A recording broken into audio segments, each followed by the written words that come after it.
Okay. Good afternoon, right? Still afternoon. David? Mike, can you start with, will Dak work his way back into team drills today, and if so, what? And any other players who are working over right now? I mean, Dak he'll be limited today. I mean, the biggest thing, is really to stay on course with his work. It's a plan of caution. I'm trying to come up with new words there, but I mean, it's the same plan that coming out of this. It's when he was shut down, you have to build up his volume of throws again. So we just really don't want to put him in a position where we can re-injure it. So just continue to work on that plane. He did QB school, and I think some routes on there the last day in Oxnard. Will you be on like in 7-on-7s today? Is that how you continue to increase it? It'll be limited, but we're still going to try to keep him out of the competitive throwing. Just with the it's more about the people around him, and just trying to keep the risk as low as possible. I know you'd say too, when you look at playing him in the preseason, it's also who he plays with. If he's unable, if it doesn't make sense for him to play in this third game, would you look at playing him in the fourth game? So, if he doesn't play this week, I won't play him in the fourth game. I've just never. To me, the fourth game's for the players that are competing for the final roster spots. I mean, that's what I believe in, and I think it's definitely the case for us this year. I mean, if you look at the way this is shaken out, it's definitely needed, across a number of different positions. So, we'll see how the week goes, but I have there's no urgency from my perspective to see Dak play in Houston. This is more about, we just don't want to create a setback possibility, because his volume of throwing leading up to that point, I mean, he was probably in mid-season form just for the amount of work that he put in over the summer, coming out of the OTAs. So we're just trying to get that volume back to where it belongs. You may have just kind of answered this, but what's your feeling on there being a mental hurdle to get some live preseason snaps before some live snaps in the regular season game? Oh, that's a great point. I think that would be, I think we'd all like that, but that's not the priority. I think his volume of throwing, get the capacity back to where he was is the number one goal. What will be the process for reintegrating Amari Cooper and Marcus Lawrence into practice, and how are they progressing now that they've been activated? Well, I mean, they're ready to go. I mean, it's just, same thing. You got veteran players that have played a lot of football. Reoccurring injury for both of them. So, just being smart, and, we'll see how Amari does this week. So I know he's anxious to play, but same deal. It's going to be a long year. I mean, it's 17 games, so we'll be caution with both those guys. What is Gregory's injury? And it's more foot but he'll practice tonight. It was just being smart with the transition and the travel, and eliminate the extra plane ride. what's the plan with replacing Gallimore? Well, I mean, we're fortunate to have great numbers, across the defensive line. So, I mean, the plan is to let those guys compete, and obviously when we get to Tampa, we'll identify, who's playing where and so forth. But we have excellent numbers, got great competition throughout the base and subgroups. Yeah, good numbers, as you said, but Tristan Hill, how far will you see him later September, or what do you think? I think Tristan, he's doing very well. I know, he's definitely on target, but his injury was the latest of the group, so we'll just see how that goes. The disappointment though with Gallimore and how well he was playing, and what you had expectations for him. Absolutely. Second year jump, great example of it. I think, just like a lot of players, you have to figure out, really what the NFL's all about in your rookie season, from a conditioning standpoint. And Neville really came on strong at the end of last year and had a tremendous offseason. So, he's done a great job. I was looking for big things from him, and hopefully, we can get him back, but his injury is significant. What have you seen from Odizu in the two preseason games, and also how he's built during practice in this camp?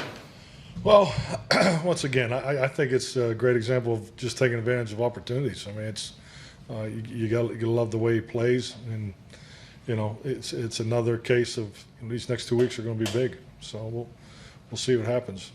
Don't want to talk about them a whole lot. What you can do, at least played, I believe, around 50 defensive snaps each of your first preseason games. What do you make of that workload and the chance to review so much film from one guy? I mean, I think it's a couple different things. I think it's what's going on around us, but it's definitely great work that we'll benefit from.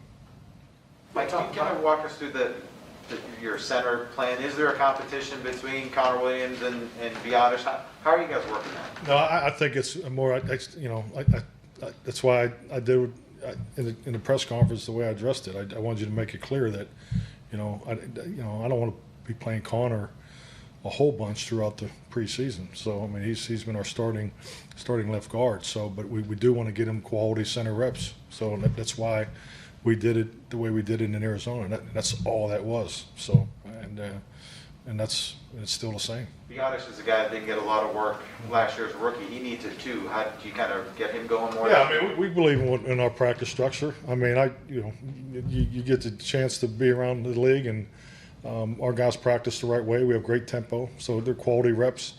The most important thing with the center is the quality reps with the quarterbacks and particularly the guards that they're playing with. So, Tyler's doing a good job. Preseason games are important, but all this is measured, to who they're playing with too. So, Tyler's taken 98% of the one reps so far this camp. So, I mean, I feel good about the camp that he's having. You said in the last, I guess, week or so at camp in California, you weren't happy with how things were going with your team.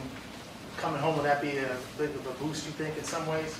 Oh, I think so. I mean, it's great to be home. I mean, California is everything everybody said it would be, including here. It's a great place, great place to train. But, it was a little disjointed there at the end, and I think it's, some of it, when you see it show up in the game, I mean, it's, that's why you practice. Our pre-snap penalties and ball security are things we just can't have. So we got to continue to work on that, and we got more time to.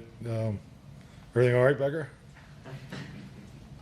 Okay, so no, just got to continue to work on it. So I mean that's what training camp's for, and you just can't have it. I mean we got to take care of the ball better. I don't know how many different ways to keep saying it. We didn't do a very good job of it last year, and it's a focus of ours. We hit the ball on the ground too much, and our guys are conscientious of it. It's a great working group. I mean I love the locker room. This is a great bunch of players. I can't say enough about their work ethic and the leadership that we have, and so I have great confidence that we'll get to where it needs to be. The slackiness that you saw, was it more mental fatigue that caused it? Well, I think this is normal. I mean, I think you hit these spots in camp. I mean, this is, and you transition back. I haven't transitioned from one place to another in the middle of training camp like this. So this is going to be new. I mean, we didn't do this last year, so I mean. Everything's been brand new this year, but our guys are handling it very well, and I'm just being honest. We got to clean up the pre-snap penalties, and you got to take care of the ball. Other than that, I mean, the energy in the game was outstanding. The play style was exactly what we're looking for. Guys, we definitely improved across the board from Pittsburgh to Arizona. So that's what you look for. You want to see them stack success and move through camp, but it was a little sluggish going into the game, and we had some sluggish things that hurt us. We extended drives for their offense, and so I mean those are things you have to eliminate. You opened the game with Neal and Parsons, the linebacker. Can you talk about that rotation and what are you seeing from Neal, and what does that say about the other two guys there? Yeah, I mean it's that's the nickel group. I mean we define it no different than any game. We're trying to spread out the reps really amongst the linebacker group, but that was based on the way they came out. With their personnel, I think they were in 11. So that was they started because of more who was on the field for Arizona. So we have a base group and we have some combination base subgroups, and we'll continue to do that. So I mean these are great. This is a great place to be. I mean we got a lot of our 50. It's going to be interesting how our 53 shakes out as far as the number of defensive players. Just speaking of Neal specifically, moving the linebacker, certainly he's with your nickel group. He had the fumble. Just talk about what he's done. Looks natural in there. I mean, I think that move's gone very smooth for him. And he's all about the football, man. I love the way he plays. I mean, he's on the ball all the time. You see it in practice. He's given us a couple opportunities already this year where almost the exact play, that, particularly spinning out of attack spinning out of a block and coming off for a tackle and stripping the ball. And then, you see it on 2 or 3 clips, from his video when he was in Atlanta. So, I mean, he's a dynamite player. He's aggressive to the football. I love his play style. When you view your personnel at linebacker and rotation and just different packages, do you feel like you have a pretty good sense as a coaching staff on who works base, who works nickel, who works dime, or is that still I'm not really want to talk about it. I think you can understand that. I think the way we're playing it, it's a good way to go. But, it's just like anything. Let's not forget about special teams. If anything, we need to get the special teams reps right here these last 2 weeks. But, who plays nickel, who plays base, I mean, we really like to keep that in order till we get into Tampa week. But, the way we're repping them is, you want those guys to have flexibility to play through all those different personnel groups. And the beauty particularly of the linebacker group is you have the veteran experience to do that. Do you ever consider maybe trying Neal back at safety again because of his productivity and getting more guys that are around the ball? Well, I think there's some safety responsibilities is probably, a better way of defining it. I mean, it's just from the position he plays. I mean, he's still going to has to do some of the things he did from the safety position. So I think particularly once we get in the regular season, you get into matchup football and, who we're playing against, how we match up, you'll see some of that come to light. You mentioned the defensive line numbers as it relates to Gallimore's injury. Where is Tristan Hill into his recovery? And with Gallimore's injury, how much more pressing is it to get Tristan back? Well, I think Tristan's getting close. He's doing very well. So, but yeah, I mean, it's I